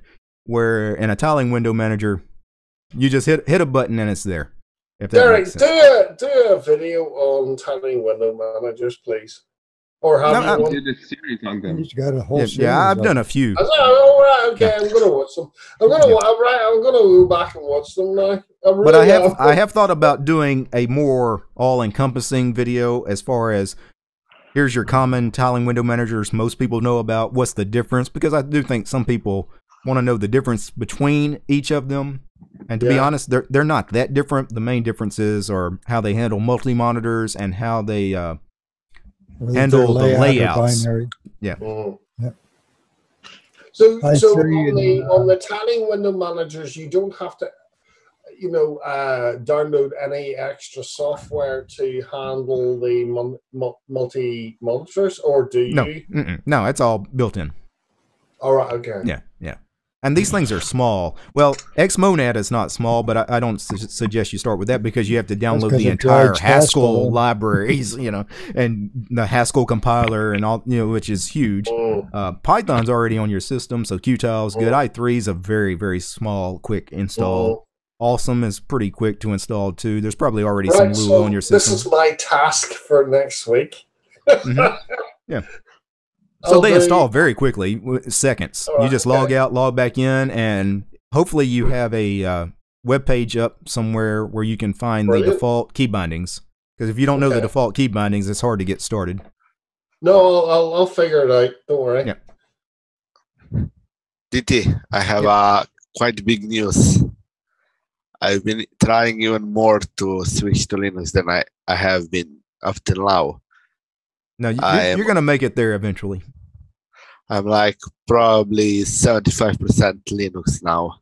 What was it my video yesterday that finally put you over the edge? No, actually it was like at the start of the week. I'm using Manjaro. Basically, I started with porting most of games I play to Linux. Basically, Wine and DXVK. I love those things. Only one game I cannot get to work on Linux, and ironically, it has a Linux version. Yeah, that's CS:GO. Yeah, that happens. Sometimes the things that have Linux clients, their Linux client, they actually don't spend time actually making sure the thing works. Sometimes Linux is a third-class citizen to some of these companies. So. They make sure the Windows version and the Mac version works. Correct update or something it corrupts the update every time. I don't know what's wrong with it. So I wanted to mention yesterday's video. By the way, it was a funny video. I didn't intend for it to be. When I started making that video, I had a guy ask me a question on Mastodon. He's just like Big Pod just said. He's trying to move to Linux full time, but he has to use Windows sometime. He wanted to know how I made the switch to Linux full time because he was finding it difficult to not use Windows because he knows all the programs in Windows, right? He keeps going back to Windows. So that's how that video, when I sat down and hit the start recording button, that's how that video was going to start. And then I realized I was going to do something else. And then I started adding all the goofy pictures and, and I changed the title and I was like, man, I didn't answer this guy's question at all. So I apologize to the guy that asked that question on Mastodon because I didn't answer you. But probably for a long time, I would say that 25% Windows usage. My answer And- though is for me is I just quit using Windows one day. I was so fed up with Windows because of security, because of my machine had been taken over by ransomware. It wasn't I moved to Linux because I really loved Linux or anything. I knew what Linux was, but I moved to Linux because I hated Windows. So it was easy Derek, for me to make the when switch did- because I when did wanted to you get actually- away from I Windows. moved from Derek, Windows. when did you leave Windows? I quit using Windows and started living in Linux full time in 2008. Right. 10 I years. moved from Windows in Windows 8 because I installed Windows and I forgot to install the firewall. In 5 Yeah. minutes, I had malware on my computer and pop up Windows. How did you forgot to install firewall if firewall is already installed? It wasn't on my system. That was 2000. Yeah, That was- depending on what he was Question. running. Yeah. Were you installing original Windows or some cracked version? No, not a cracked version. And probably the Then version I that shipped with the understand. machine, yeah. Because Windows has built-in I know the firewall, yes. firewall, and it actually works really well. And It depends on how I old you think go back. XP didn't have a firewall enabled. I mean, you had to go and XP like I know the had recent firewall. versions do. Yeah, right. And I know Vista already had Vista does, yep. pre-enabled, and I know 7 had really, really, really tight firewall settings, and 8 I know it had. You probably had on your network some viruses already on the network, so that's why I got all the viruses. Because if it would be on the internet, you wouldn't get it. Just except if they were like targeting you like directly, having your IP set and everything. I think I left Windows back in 2011. So I think Derek, you have a few years in front of me, but I left Windows 2011 for dead. I haven't, well, apart from work, obviously, because work's work. But at my home desktop, I haven't used it since 2011. And I tell people all the time, if you're at work and everybody at your office uses Microsoft Office, you need to use Microsoft Office. I mean, that's just life, right? Don't mess with work and don't mess with school. If your university requires you to use some Windows program, slapped in the backside. right? Yeah, I use most of what I use Windows for right now is actually school and gaming. Yeah. And school is because I'm using Word and Excel. And even if I try, I cannot get a good replacement for Word of what I'm doing, because we have to actually give our stuff in documents basically over internet. So if DocX? DocX or whatever we use. If I use LibreOffice, DocX is fine in LibreOffice. If I use LibreOffice and I save it as whatever, even if I can use ODT, I don't care. No. Mangled files. They can't open it in Word. Yes, they can. Yeah, but the problem is I have to use specific how file must look. No. If I do that in Word, it will look completely different. Yeah, it messes up. It can mess up the formatting. It'll be a little off. Had that problem on final document. I had to basically final research paper I had to do for school for the last year. It was like the last part of the schooling. I had to do a research paper and everything like that. Like, okay, not like a big research paper, but had to get subject and everything. I had to make some subject about computers. And I want to quickly answer a couple questions here in the chat just quickly. Peter in the chat says we should all learn to use LaTeX instead of Word. Negative, sir. Joe Panico asked, why does Ubuntu does not have its firewall enabled by default?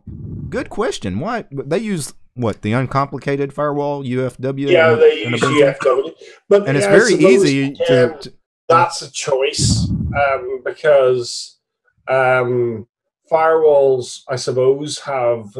Well, I suppose the way Ubuntu is looking at it is it can stop certain stuff that you're actually looking at, but then Ubuntu does some other shit. Excuse my French. That they shouldn't be doing. So why they do this, I don't know. But yeah, waste of time. UFW or GUFW, if you want the graphical one.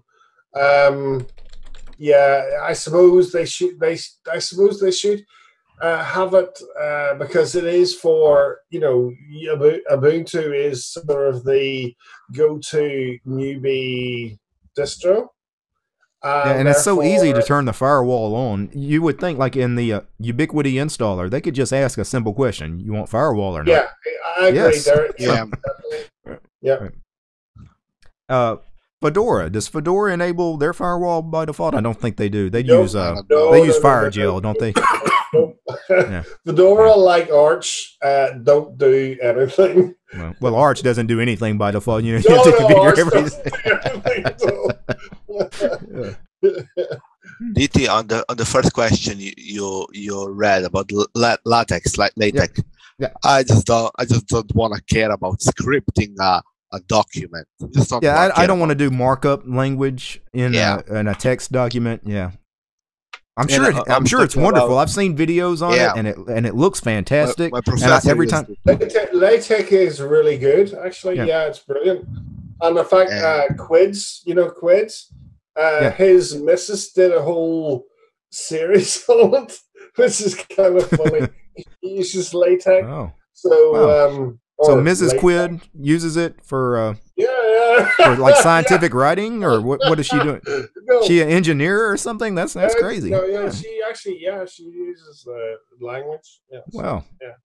My professor uses it in school. He made like most stunning presentations possible, but I just don't want to care about the paper to give it to a whole bunch of scripting. And on the topic I was talking about, when I got to school computer, because we had to print it out in school computers because it was free, and we got like free binding and everything like that. Basically, when I plugged the USB in and I opened the document, I had 3 different saves just to make sure one of them will open correctly in Word, because I've done the whole paper in Linux because the point was Linux. I did about Linux stuff and wanted to make it fully in Linux. And when I got there, file was mangled. Yeah, Peter's asking, using LaTeX is not more complicated than using a tiling window manager, I guess. Yeah, but still, I'm already struggling to learn to use Vim. Now I've got to worry about all this markup language. Vim's great. I love Vim. Vim. Right.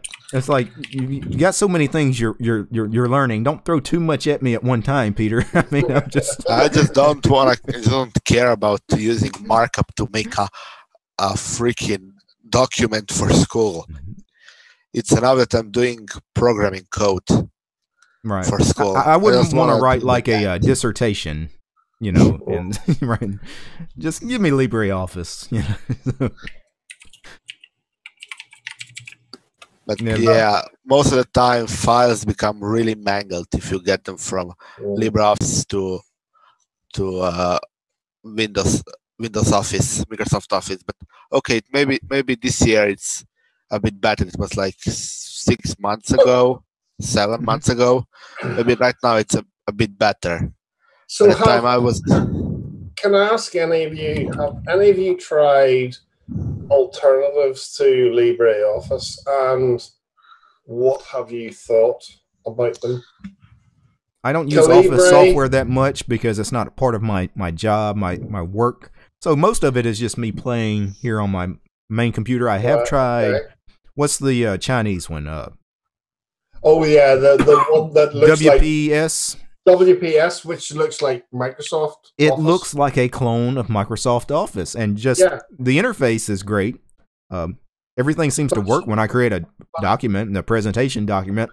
works. So but again, I haven't spent that much time in it. So I have tried that alternative, and it's good. It's not free and open source software though, so I'm throwing that out there. Proprietary. Right, it is. Well, Deepin are using it, which is, Well, Deepin's Chinese, so it makes sense for them to use the Chinese Kingsoft, problem I think. with WPS is it's phoning home all the time. I checked my internet and it's calling to China. Oh, regular. Wow. Yeah. So we'll scratch that one off the list. Once, tested it and installed it. Yeah, but what? Yeah. Just checking for an update. I mean, ODF. Yeah. I don't think it supports ODF. No, WPS is sending stuff to China. WPS doesn't support ODF? I don't believe it does. I was looking at their website because I was thinking of changing from LibreOffice, looking for alternatives, like you said. And one of the things they mentioned on their website is it doesn't read and write by default. It does not read and write open document format files. So can I ask you why you're looking for something else? He's right. It's not by default. They have an add-in, like a plug-in or something. Yeah, you can get a plug-in for it, but why are you looking for something else? What's the reason for moving from LibreOffice in the first place? Oh, just the sheer size of it. I don't hardly ever use it, but it gets installed, and I look at just the size. It's a monster program. Right. Well, there are smaller alternatives to Libre. Abby Word if you need a word processor, or GNU Numeric if you want a I lightweight don't spreadsheet. have a use for it really, so that's why I was looking. Let me see if there's something else, because once in a blue moon I'll get a spreadsheet from somebody that Calibre is actually smaller than Libre, which, funny enough, the team from Calibre formed Libre. That was originally the ipso facto of Linux. But Calibre is actually smaller and actually is pretty good, although it does still look a bit dated.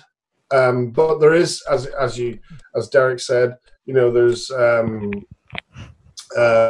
lighter versions. If you're not really into doing a whole pile of stuff, use them instead. Much better. Well, I've been using Vim for over 20 years. I don't have to learn Vim.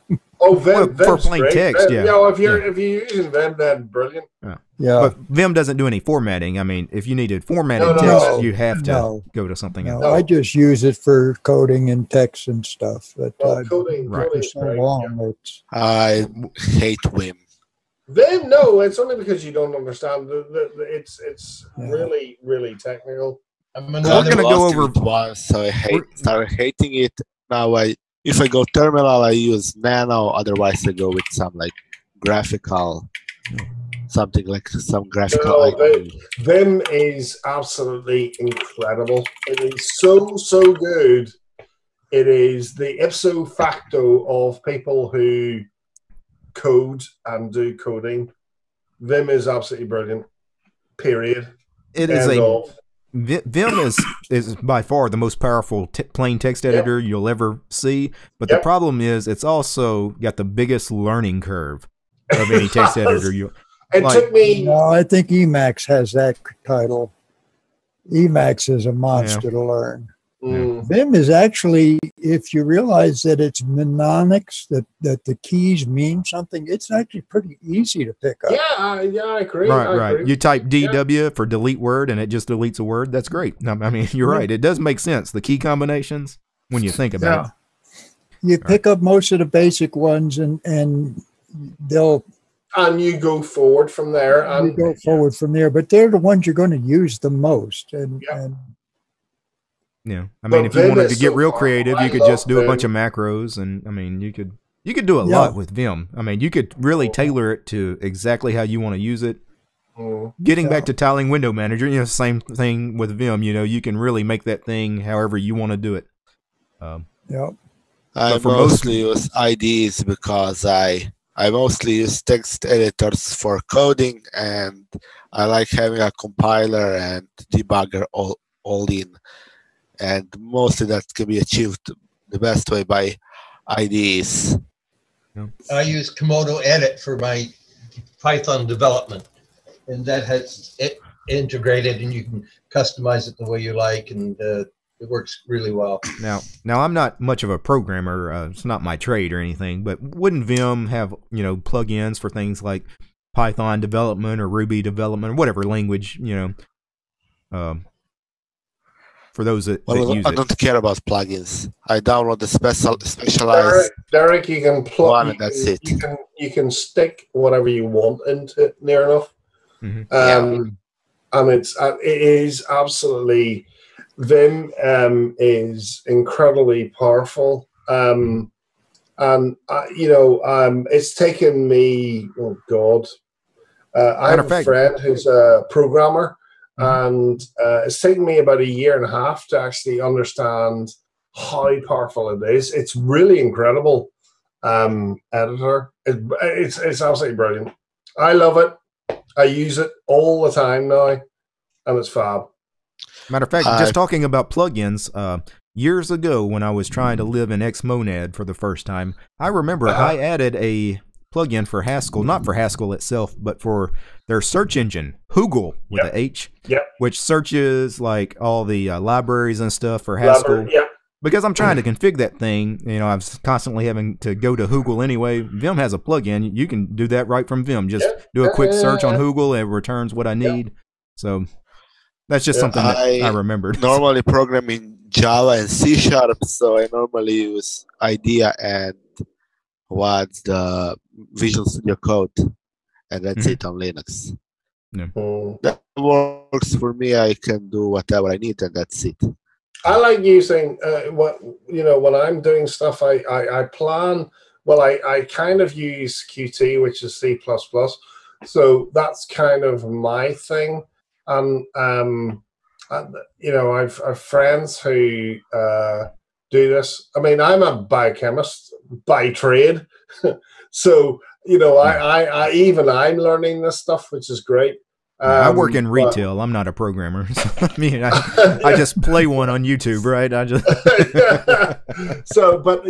It's great because actually learning this stuff in a language, be it C#, C++, C, whatever, it's absolutely brilliant, and every time I listen to people that do this stuff, it's fantastic. It's brilliant. The great thing with Vim too is, for those of you that do any kind of like sysadmin work, is VI is installed on every Unix machine known to man. If it's got any text editor on it, VI or Vim is on the machine. So you better know it. Right. So at least have some familiarity. You don't have to be a Vim master, but it's nice when you accidentally find yourself in a Vim document, you're not wondering, how do I quit? That's usually the first thing I knew using. I've programmed in several languages. I find Python's the most fun to work with, most straightforward and easy to learn and flexible. And Node.js is too complicated. Anytime somebody asks a question like on the Linux forums or anything, hey, I want to get into programming, what should I learn first?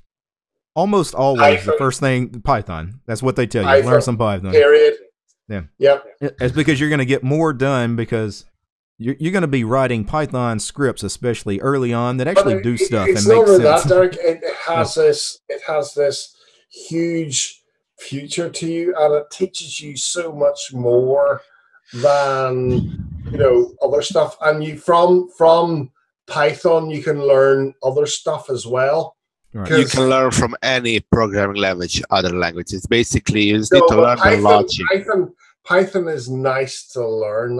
But a lot of people, when they ask it, especially on Linux forum, they're asking, I want to eventually make some kind of contribution to the open source Linuxy world. Where should I start? Python's already on your system, probably on every distro. They've got Python apps. All the libraries are probably already there. Hey, you know what? Open up Vim and get started, buddy. So. And there are a million tutorials out there. Right. You can go to YouTube and get tutorials of how to use Python and just about everything. feature. Yeah, you can go to any of those. Documentation is excellent too. Go to any of the school, interactive programming Java. sites. Yeah. No. Java. Nobody's really. Yeah, that's not one that gets recommended that much. It's old. It really is old school. Yeah. And when you look at what programmers they need most, it's Java programmers. And basically, whatever you learn. If you want to make major money, the best programming languages, as far as a future, are the old programming languages that nobody knows anymore. The people that did know them are dying off. So if you know Fortran or COBOL, you can make major money. The other one that you should look into the future are ones that have any connection to the AI. That's Python, C#, and so on. And all the C word. I remember doing a bit of COBOL stuff. It was horrendous. I remember doing COBOL. And it was really horrendous. And I had a friend. COBOL. Yeah, the thing there's so many. But it has a lot of servers that still run it. Right. There's so many critical applications out there that run COBOL and Fortran that now that all the developers that know that stuff are dying, like they still need people to maintain this stuff. And if that could be you could make a couple $100,000 a year if you happen to, Right. I'm signing up to a Fortran course. Don't just don't hate yourself. If I can earn $1,000 a month don't hate yourself that much. Don't hate yourself that much. Let the software that is in Fortran die. Yeah. Mr. GFY in the chat says everybody should learn Bash, Ruby, Perl. Yeah, if you're on a Linux, obviously you should know some basic Bash scripting. That's a big plus. Perl is a good suggestion. Ruby's big now. I mainly know what's C#, Java, some C++. That's because you've been on those Windows machines too long. In Linux, we use different programming language.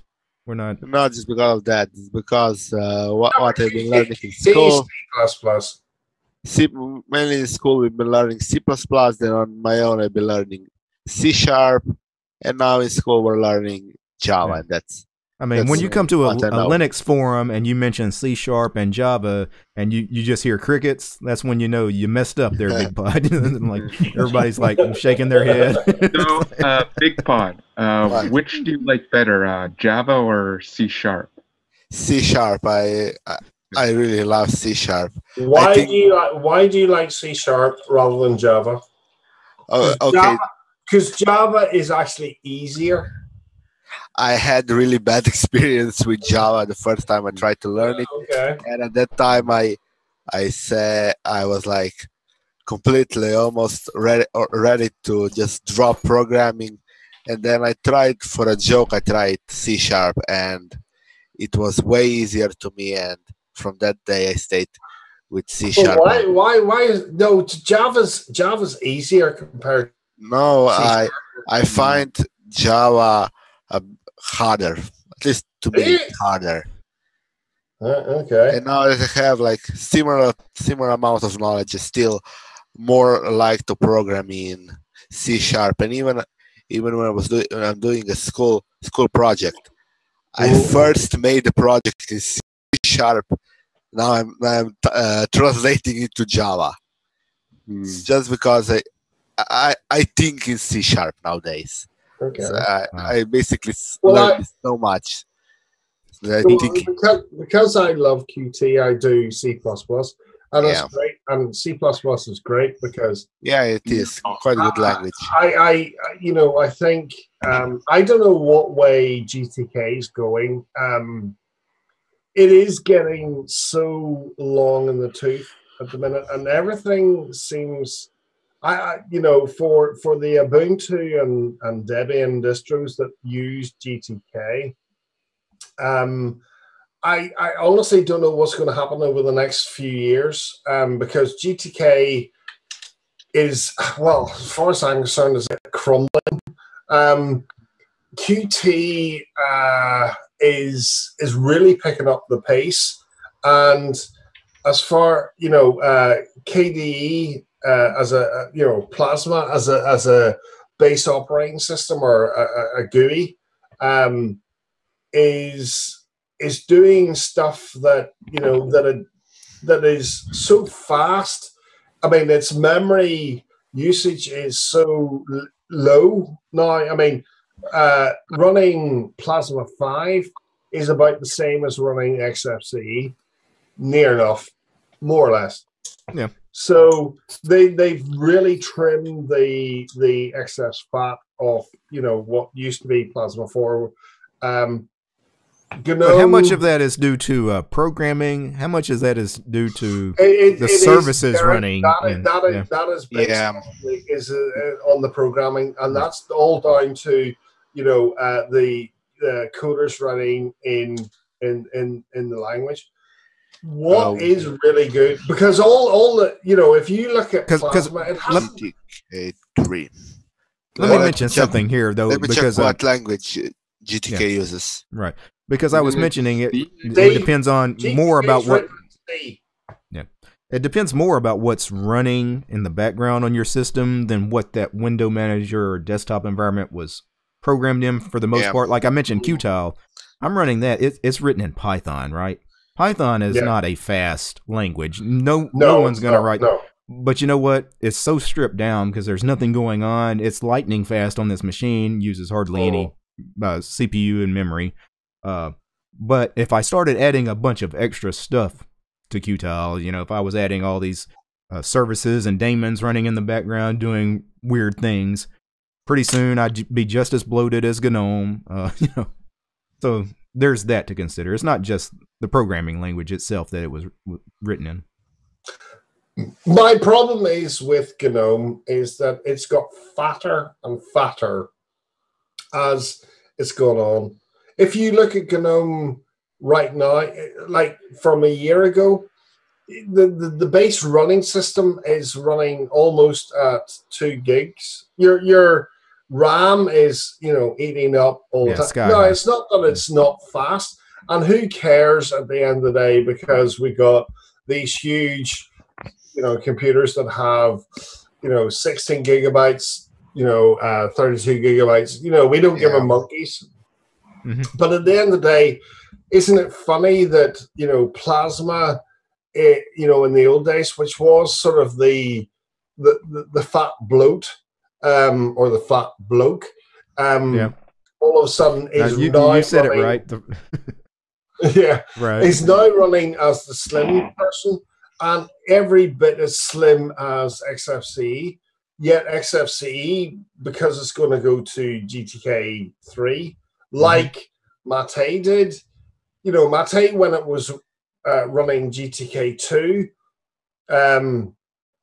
was really was kind of equal to XFCE. Now it's not. It's heavy. It really is heavy. And I remember you interviewing Martin Wimpress, who runs Ubuntu Mate. And was funny enough an Arch user or head of. He was a major Arch person as well. So he I actually said to him that, hang on a second. Mate has become, because of GTK3, more fat and slow than it did when it was on the GTK2 base. He didn't reply, and this is what's going to happen to XFCE.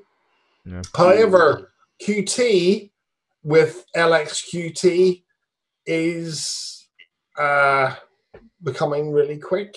And the LX, it is. They're going in different directions. Qt is Plasma is they started breaking everything down. They actually started with the frameworks and separating things instead of having a monolith. Correct. You've said the right thing. GTK is they're pushing more toward a monolithic structure. I mean, Yeah.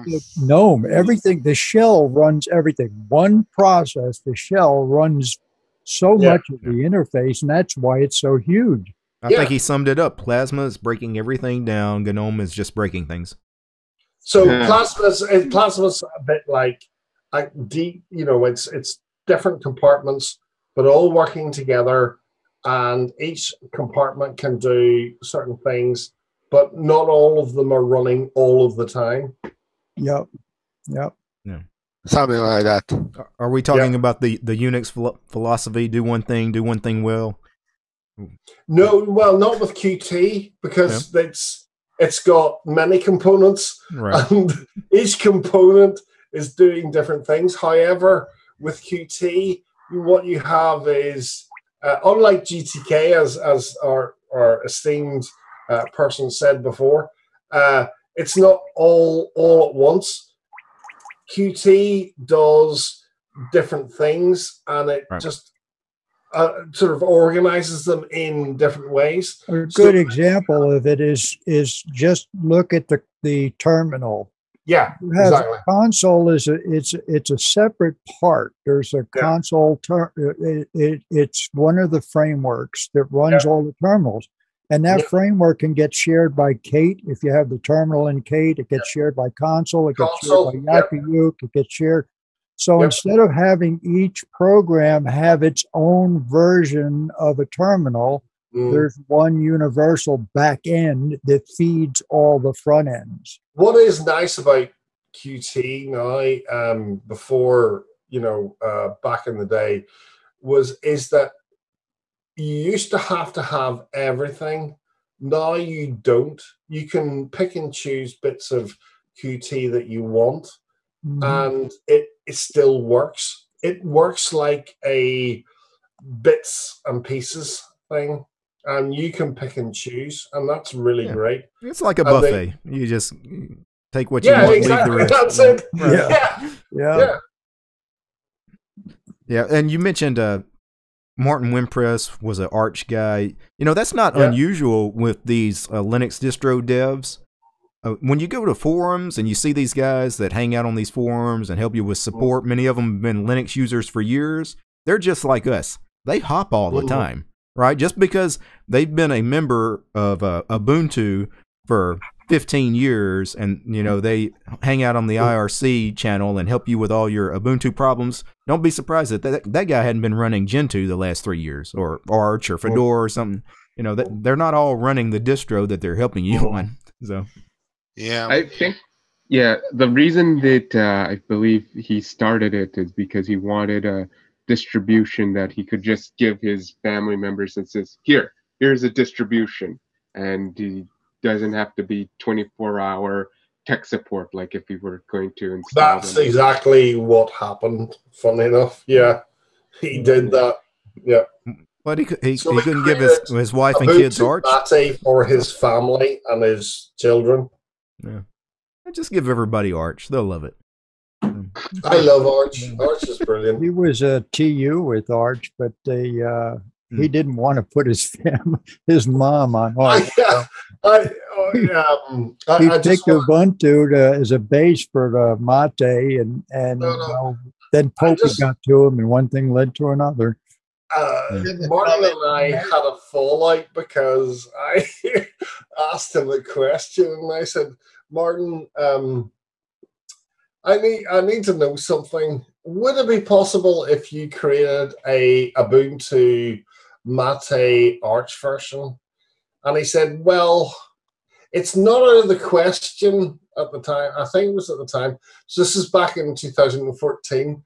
And I said, 2014.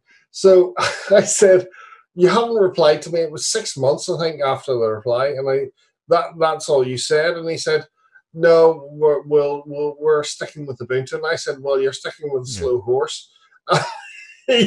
We had this huge argument there. If his goal is to make a user-friendly distribution, it would be hard to do that with Arch.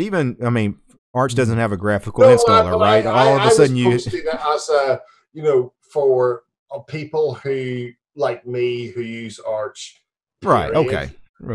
So it's not going to be like Ubuntu Mate. It's going to be more, a user-friendly. Right. Okay. Well, that would make a little more sense. Yeah. I actually turned around and said, like, you've been head of the Arch community for a long time.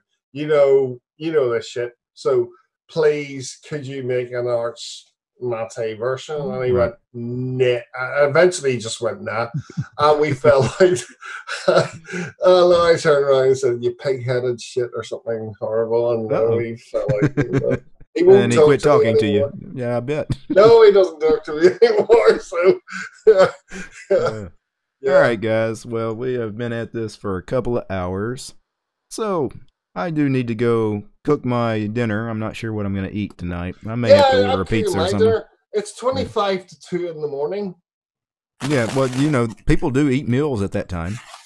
Yeah, I do. Yeah, it's usually whiskey. I'm making Italian, beer. So yeah. All right, guys. Well, let's get a last word from everybody before we go. So, Big Bud, hit us with something. You gonna share your channel in the chat? Yeah, that would be the best thing to do right now. I just go, Big Bud. Go for it. I actually made a new video. Well, then you should definitely share it with the chat. Then it's about the Architect installer. I'll for Manjaro. Okay. Let me just get the link. I've actually never played around with the Architect installer. Let's get the link. Very old installer, actually. Yeah. And it was the only way I could install Manjaro on my system. Manjaro uses the Calamares installer, right? I mean, yeah, that's a great but installer. I couldn't even get to the installer part. Wow. So I just did the link into the chat. Please check out the videos if you like them. Subscribe, otherwise don't. Absolutely. Like, subscribe, share, all the Big Pod stuff. All right. Thanks for hanging out, Big Pod. Yeah. Thanks for the stream. Garth, you want to post a link or say anything or final words? Yeah, don't use System D. Right. I'm when you fall in love with something and the system that you want to that you're in and everything is absolutely fantastic. I've been an Arch user for a long time. I show people how to use Arch. I knew you were going with Arch here. Yeah, I know, but I'm just saying, using Arch without System D has had, I've had to jump hoops. I've had to search stuff, and you know what? I've absolutely adored every bit of it, and it's great. Right. And the last thing, to get my printer working, fabulous. Yeah. Don't use System D. Try it. Just check it out. You'll be surprised, and it's brilliant. Typical Arch user. You got to tell everybody he's using Arch. Okay. There's this joke. Can I tell this joke? Yeah, go ahead. Just before we go. Mm-hmm. Yeah. So this plane, right, is crossing the Atlantic, and on the plane, somebody has a heart attack, right? All right. The air stewardess asks if there's a doctor on board, and this guy stands up and says, "Hello." And the air stewardess says, "Are you a doctor?" And he says, "No, I use Arch." Wow. He got that from the Arch forums, obviously. That's the joke. Sorry for that. People will go, "Fuck off, Garth." I know. Okay. All right. Christopher, you got a last word for us? No Arch jokes, please. No, don't have any jokes, or not any funny jokes, but neither did Garth. Thanks for the stream. It's been nice talking to you, having this nice back and forth with both the chat and the stuff. I think I'll try, at least in the virtual machine, Qtile, see how that works. So am I. You don't actually for trying out a window manager like Qtile, you can install it on your physical hardware. You won't hurt anything at all. It's a small package. Try it. Yeah, you don't have to. I think I'll try it. I'm doing it. Yeah. I'm definitely doing it. This is my thing for this week. I'm definitely doing Qtile. If you got a VM already, if you got VMs already spun up, yeah, go ahead. But no, I'm not doing VM. I'm doing it on hardware. Yeah. So but I wouldn't create a VM just to try out a window manager because you try it out. No, it's already, if it doesn't work out, just uninstall it. Waste of time. Yeah. Like I said, a few megabytes. But yeah, that's one thing I'll do. So thanks for there, and I'll work later. Yeah. Well, I can't wait to hear how you get on with Qtile with both you and Garth, or whatever Garth tries. Yeah. All right, Fulgrid, you got a last word for us, sir. It's been fun, DT. All right. That's all I got to say. It's just been an interesting conversation. It always is. Thanks a lot, these guys. Yeah. With this bunch, there's never a dull moment. So. Murray, you hear? You have a last word for us, sir. A couple of things. Friends, don't let friends use ButterFS. That's true. Came in a bit late with Arch. And Tergos has a new release December. They release every month now, and I'm waiting for them to have a set. I'm saying nothing. Yeah, Antergos is probably the worst Arch-based distro on the planet. Correct. They can't even get the installer right, but I will check it out. Thanks for reminding me about that, Murray. Yeah. They get that ZFS checkbox working, and you can install it in ZFS. That solves your problem about crossing your fingers and an update. Because you can take a checkpoint before. Here's the problem. I'm Tergos. So I'm waiting on this crap to get that to work. But you have to be a masochist to do it. Anyway, enjoy this. Get in there and get next week.